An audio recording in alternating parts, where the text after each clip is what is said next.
Target with PS Parihar channel में आपका स्वागत है। आइए शुरू करते हैं और देख लेते हैं कि आज के समाचार पत्रों में विद्यार्थी जीवन से संबंधित कौन कौन सी सूचनाएं हैं। तो वीडियो को जल्दी से लाइक कर दें, शेयर कर दें। जिन छात्रों ने चैनल को अभी भी सब्सक्राइब न किया हो तो जल्दी से सब्सक्राइब कर लें ताकि आप लोगों को इसी प्रकार की ऑथेंटिक अपडेट से सबसे पहले मिलती रहें। आगे बढ़ने से पहले एक सूचना है उन विद्यार्थियों के लिए जो विद्यार्थी एलटी ग्रेड शिक्षक भर्ती की तैयारी कर रहे हैं। तो यहाँ पर एक जबरदस्त बुक आ गई है चक्षु प्रकाशन की, जिसे आप लोग यहाँ पर देख सकते हैं। ये सामान्य अध्ययन की बुक है। एलटी ग्रेड शिक्षक भर्ती में जिस प्रकार का सामान्य अध्ययन आता है उसके हिसाब से इस पुस्तक को तैयार किया गया है। इसमें आप लोगों को पिछला सॉल्व पेपर भी देखने को मिल जाएगा और साथ में 1800 से ज्यादा बहुविकल्पी प्रश्न भी देखने को मिल जाएंगे और सभी प्रश्नों की विस्तृत व्याख्या भी देखने को मिल जाएगी। चक्षु प्रकाशन की यह बेस्ट बुक आप लोगों को सभी कॉपी किताबों की दुकानों में मिल जाएगी और अगर आप लोग ऑनलाइन मंगवाना चाहते हैं तो उसकी लिंक मैंने डिस्क्रिप्शन बॉक्स और कमेंट बॉक्स दोनों जगह उपलब्ध करा दी है। अगर आप लोग चाहें तो इसको ऑनलाइन भी मंगवा सकते हैं। चक्षु प्रकाशन की एलटी ग्रेड की अलग अलग सब्जेक्ट्स की भी बुक्स आती हैं। यहाँ पर ये देखिए, आप लोग अभी सामान्य अध्ययन की बुक देख रहे थे, इसी तरीके से हिंदी, गृह विज्ञान, गणित, नागरिक शास्त्र, इंग्लिश, विज्ञान, जीव विज्ञान आदि की पुस्तकें भी आती हैं। इनकी भी लिंक्स मैंने डिस्क्रिप्शन बॉक्स में उपलब्ध करा दी हैं। चलिए शुरू करते हैं। बात करते हैं सबसे पहले एलटी ग्रेड की ही। आयोग की सबसे बड़ी परीक्षा हो सकती है एलटी ग्रेड। लिखा है कि अब तक आरओ के लिए सर्वाधिक दावेदार, एलटी ग्रेड भर्ती के लिए इससे अधिक आवेदन के आसार हैं। तो इसमें यही लिखा हुआ है कि आरओ की जो भर्ती आई थी उसमें लगभग 10,76,004 विद्यार्थियों ने आवेदन किया है और आरओ में जो पद हैं वो 411 बताए गए हैं। ये कहा गया है कि एलटी ग्रेड में आरओ की अपेक्षा 18 गुना अधिक पद हैं और इसलिए इसमें रिकॉर्ड आवेदन हो सकते हैं। बात सही है। इसके अन्य कारण भी हैं। बात यह है कि टीजीटी पीजीटी का कुछ हो नहीं रहा है, सेंट्रल कोई वैकेंसी जा नहीं रही है और एलटी ग्रेड भी इतने सालों बाद आई है, इसलिए हो सकता है कि इस बार रिकॉर्ड आवेदन हो और कंपटीशन भी ज्यादा हो।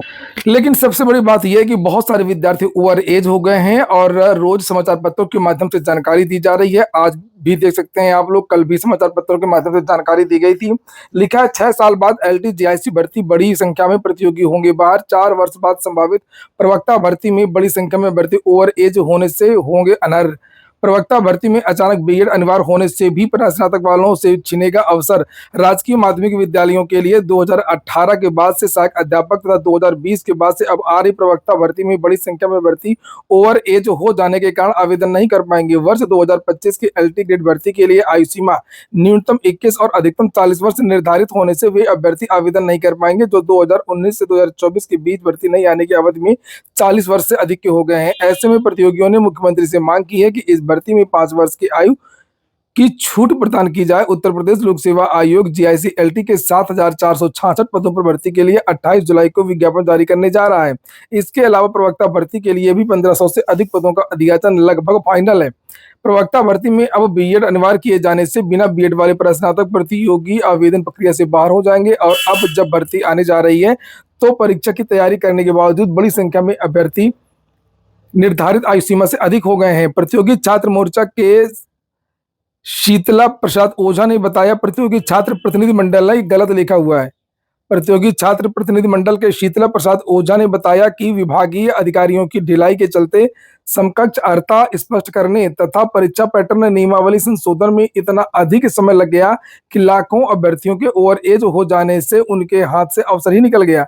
इसमें उन प्रतियोगियों की कोई गलती नहीं है जो कोचिंग करके या स्व अध्ययन से परीक्षा की तैयारी कर रहे थे। आजमगढ़ के रणविजय सिंह की तरह कई प्रतियोगी हैं जो 2020 की प्रवक्ता भर्ती में मुख्य परीक्षा तक पहुंचे थे। ऐसे में उन्हें उम्मीद है कि परीक्षा में सम्मिलित होने का अवसर मिलने पर वह चयनित हो सकते हैं। रविंद्र पांडे, आशुतोष मिश्रा, आलोक सिंह, गरिमा सिंह, अनीता तिवारी, विभा पांडे जैसे तमाम प्रतियोगी छात्र अब ओवर एज हो गए हैं। अगली सूचना है केवीएस शिक्षक भर्ती की। लिखा, विशेष शिक्षकों की भर्ती में देरी से हाईकोर्ट नाराज है। केवीएस में स्पेशल एजुकेटर के साथ में जो सामान्य भर्ती है उसका भी विज्ञापन जारी होना है।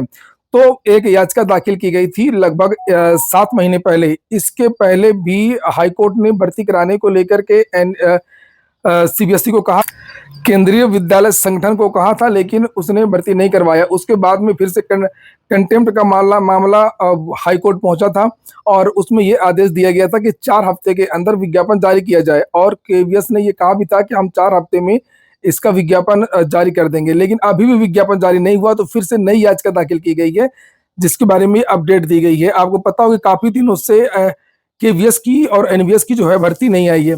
यहाँ पर देखिए लिखा है केंद्र और केवीएस को निर्देश दिया गया है 22 अगस्त तक भर्ती के लिए नोटिफिकेशन जारी करें। ये देखिए विशेष शिक्षकों की भर्ती में देरी से हाईकोर्ट नाराज। हाई कोर्ट ने केंद्र सरकार के शिक्षा मंत्रालय और केंद्रीय विद्यालय संगठन की 987 विशेष शिक्षकों की भर्ती के लिए विज्ञापन जारी न करने पर नाराजगी जताई है। न्यायमूर्ति अनीश दयाल की अध्यक्षता वाली पीठ ने संबंधित अधिकारी को आदेश दिया है कि या तो भर्ती के लिए विज्ञापन जारी करें या फिर अगली सुनवाई की तारीख 22 अगस्त 2025 को व्यक्तिगत रूप से कोर्ट में पेश हो। अदालत बीते साल अपने आदेश के अवमानना की दूसरी याचिका पर सुनवाई कर रही थी। बताइए अदालत बार बार भर्ती को कह रही है और ये विज्ञापन नहीं निकाल रहे हैं। आगे लिखा है कि यह आदेश सामाजिक संगठन सोशल जूरिस्ट द्वारा दायर अवमानना याचिका पर सुनवाई के दौरान आया। याचिका में कहा गया है कि केवीएस में विशेष शिक्षकों की भर्ती न होने के कारण विशेष आवश्यकता वाले बच्चों की शिक्षा प्रभावित हो रही है। याचिकाकर्ता की ओर से पेश वकील ने तर्क दिया कि प्रतिवादियों द्वारा जानबूझकर इरादतन कोर्ट के आदेशों का पालन न करना इन बच्चों के शैक्षिक अधिकारों का उल्लंघन है। सोशल ज्यूरिस्ट ने दिल्ली हाई कोर्ट में केंद्रीय विद्यालय संगठन केवीएस और अन्य के खिलाफ एक अवमानना याचिका दायर की है। याचिका में आरोप लगाया था कि केवीएस ने विशेष जरूरत वाले बच्चों के लिए 987 विशेष शिक्षकों की भर्ती के लिए विज्ञापन जारी करने में जानबूझ करके देरी की है, जो कि उच्च न्यायालय की पहली अवमानना याचिका पर 15 मई 2025 के आदेश का उल्लंघन। इसके पहले की प्रक्रिया के बारे में यहाँ जानकारी दी गई है कि हाईकोर्ट की खंडपीठ ने 5 अगस्त 2024 को दिए गए अपने फैसले में केवीएस को 6 सप्ताह के भीतर भर्ती नियम तैयार करने और 6 महीने के भीतर भर्ती प्रक्रिया पूरी करने का निर्देश दिया था, जो मैं भी आपको बता रहा था। केवीएस ने इस आदेश का पालन नहीं किया, जिसके बाद सोशल ज्यूरिस्ट ने मार्च 2025 में फिर से अवमानना याचिका दायर की और नीचे लिखा है कि 6 मार्च 2025 को सुनवाई के दौरान केवीएस ने दावा किया था कि भर्ती नियम तैयार करके शिक्षा मंत्रालय को मंजूरी के लिए भेज दिया गया है।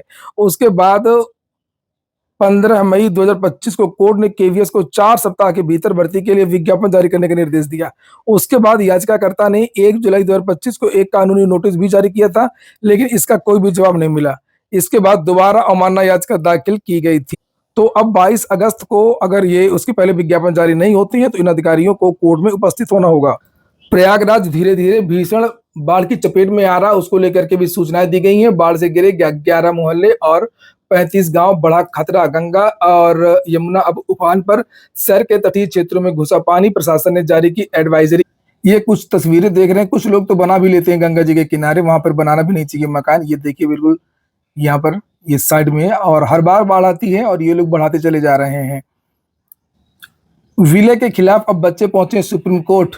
हाईकोर्ट से याचिका खारिज हो गई थी। लिखा परिषदीय स्कूलों के विलय के विरोध में अब पीलीभीत के बच्चों की ओर से सुप्रीम कोर्ट में याचिका हुई है। कल्याणपुर गांव राठ पीलीभीत की 10 वर्षीय छात्रा सेंसी देवी, चांदपुर गांव राठ पीलीभीत की 9 वर्षीय कोमल और इसी गांव की 7 वर्षीय मिली देवी ने अपने अभिभावकों के माध्यम से सर्वोच्च न्यायालय का दरवाजा खटखटाया है। याचिकाकर्ताओं के अधिवक्ता की दलील है कि बच्चों की मौलिक एवं संवैधानिक शिक्षा के अधिकार को बिना संसदीय स्वीकृति के बाधित नहीं किया जा सकता है। यही नहीं, सरकार के इस कदम को मनमाना भी बताया है। गौरतलब है कि इससे पहले भी सुप्रीम कोर्ट में एक याचिका दायर हो चुकी है।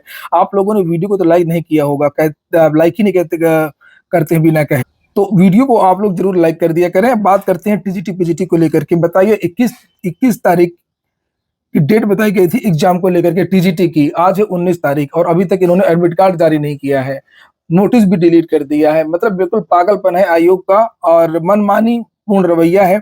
छात्रों का मानसिक शोषण कर रहा है ये आयोग, शिक्षा सेवा चयन आयोग। और कल बात करने की कोशिश की गई शिक्षा सेवा चयन आयोग में, तो जानकारी यही दी गई कि शिक्षा सेवा चयन आयोग के जो प्रमुख अधिकारी वगैरह हैं, मैं नाम नहीं बताऊंगा आप लोगों को, वो सब कल लखनऊ गए थे और परीक्षा की तारीखों को लेकर के, परीक्षा करवाने को लेकर के कुछ शासन से कुछ निर्देश प्राप्त करना है। और जो जानकारी मिली है कि आप लोगों को अगले सप्ताह जारी करने की कोशिश थी, इसी सप्ताह शायद जारी हो जाए, लेकिन इस सप्ताह जारी नहीं हो पाया क्योंकि शासन से निर्देश ही नहीं मिला। और अब उम्मीद जताई जा रही है कि मंगलवार तक हो सकता है कि टीजीटी और पीजीटी की एग्जाम डेट्स आयोग घोषित कर दे। लेकिन अगर आयोग घोषित नहीं भी करता है तो आप सभी लोगों को पता है कि 29 जुलाई के बाद जो आरओ का एग्जाम, बहुत सारे विद्यार्थी आरओ एग्जाम में लगे हुए हैं, 29 तारीख के बाद प्रयागराज में फिर से जो विद्यार्थी हैं वो एकजुट होंगे और आयोग पर दबाव बनाएंगे। अगली जो सूचना है वो अग्निवीर भर्ती को लेकर के है। लेकिन अग्निवीर भर्ती रैली के लिए सेना ने तैयारियां शुरू कर दी हैं। अग्निवीर की विभिन्न श्रेणियों के बाद सामान्य प्रवेश लिखित परीक्षा के बाद अब भर्ती रैली शुरू हो गई है। लिखित परीक्षा 30 जून से 10 जुलाई तक हुई। इसमें सफल अभ्यर्थियों में से भौतिक परीक्षा के बाद अग्निवीर चुने जाएंगे। लखनऊ अपने परिक्षेत्र में आने वाले सेना भर्ती कार्यालयों की भर्ती रैली की तैयारियों में जुट गया है। लिखित परीक्षा के परिणाम घोषित होने के बाद सफल अभ्यर्थियों का फिजिकल फिटनेस टेस्ट होगा और इसमें निर्धारित समय में दौड़ सहित विभिन्न शारीरिक परीक्षण किए जाएंगे। साथ ही उनके शैक्षणिक दस्तावेजों की जांच होगी और इसके लिए सभी सेना भर्ती कार्यालयों की अलग अलग भर्ती रैली तिथिवार शेड्यूल जारी किया जाएगा। बिहार से जो चालक सिपाही की भर्ती आई है उसको लेकर के जानकारी दी गई है। 4,361 पदों पर यह भर्ती है। इसकी लास्ट डेट 20 अगस्त है। वेबसाइट है csbc.bihar.gov.in। CCRAS से भी वैकेंसी आई है 394 पदों पर, रिसर्च ऑफिसर, स्टाफ नर्स और अन्य पदों पर। इसकी लास्ट डेट है 31 अगस्त। ये देखो, माध्यमिक विद्यालयों में ऑनलाइन उपस्थित आदेश वापस लेने की मांग, इसीलिए बाबा जो है जितने भी प्राइमरी स्कूल है वो बंद कर रहा है। अब माध्यमिक की बात आ गई है तो माध्यमिक में ये कहा गया शासन की तरफ से कि अब बायोमेट्रिक उपस्थिति दर्ज करवाई जाएगी। सभी जितने भी विद्यालय हैं, अब टीचर इसका विरोध कर रहे हैं। ऐसे प्राइमरी वालों ने विरोध किया था और सोचते हैं कि बायोमेट्रिक जांच हो जाएगी तो फिर हमको आना पड़ेगा। यहाँ पर ये देखिए, और लिखा है कि माध्यमिक विद्यालयों की शिक्षकों एवं छात्राओं की ऑनलाइन उपस्थिति दर्ज करने के आदेश को अब व्यवहारिक बताते हुए उत्तर प्रदेश माध्यमिक शिक्षक संघ ने इसे वापस लेने की मांग की है। कुछ बिल्कुल वापस ना लो, इनकी 4 बार जांच होनी चाहिए, एक बार सुबह, एक बार बीच में इंटरवल के पास और एक बार जाते समय। और क्योंकि बहुत सारे लोग आकर के दस्तखत बना के जो चले जाते हैं ना, वो भी। और लिखा है, कहा है कि अधिकांश विद्यालय ग्रामीण क्षेत्रों में है जहां निर्बाध विद्युत आपूर्ति एवं क्रियाशील इंटरनेट की उपलब्धता न होने के कारण अधिकांश विद्यालयों में इस कार्य के लिए आवश्यक उपकरण न होने से ऑनलाइन उपस्थिति दर्ज किए जाना संभव नहीं। ऐसा कहीं कुछ नहीं है, हर जगह नेट है, हर जगह सब चीजें हैं। संघ के प्रदेश महामंत्री लालमणि द्विवेदी के नेतृत्व में शिक्षकों के प्रतिनिधिमंडल ने बोर्ड मुख्यालय में सचिव को दिए गए ज्ञापन में बताया गया कि अभी मानव संपदा पोर्टल पर शिक्षकों को अवकाश लेने हेतु आवेदन है। इनको अवकाश और उसकी बहुत चिंता रहती है, पढ़ाने की चिंता नहीं रहती है और यही सब करेंगे। तो अगला नंबर इनका है। राम मनोहर लोहिया अस्पताल से जो नर्सिंग की वैकेंसी आई थी उसमें रिकॉर्ड आवेदन आ गए हैं। संस्थान भी हैरान है, लिखा है 47,000 आवेदन आए हैं। कुछ अन्य खबरें भी देख लेते हैं हम लोग। राज्य विश्वविद्यालय संयुक्त प्रवेश परीक्षा का परिणाम भी घोषित कर दिया गया है। 21 से लेकर के 26 जुलाई तक विद्यार्थियों की काउंसलिंग होगी। बात हो रही है प्रोफेसर राजेंद्र सिंह रज्जू भैया विश्वविद्यालय की। ITI दूसरे चरण का चयन रिजल्ट जारी कर दिया गया है। लेकिन द्वितीय चरण के चयन के परिणाम जारी कर दिए गए हैं। 2025-26 और 25-27 2 वर्ष के लिए द्वितीय चरण उच्चीकरण चयन परिणाम घोषित हुए हैं। आज के वीडियो में इतना ही। पूरा वीडियो सुनने के लिए बहुत बहुत धन्यवाद।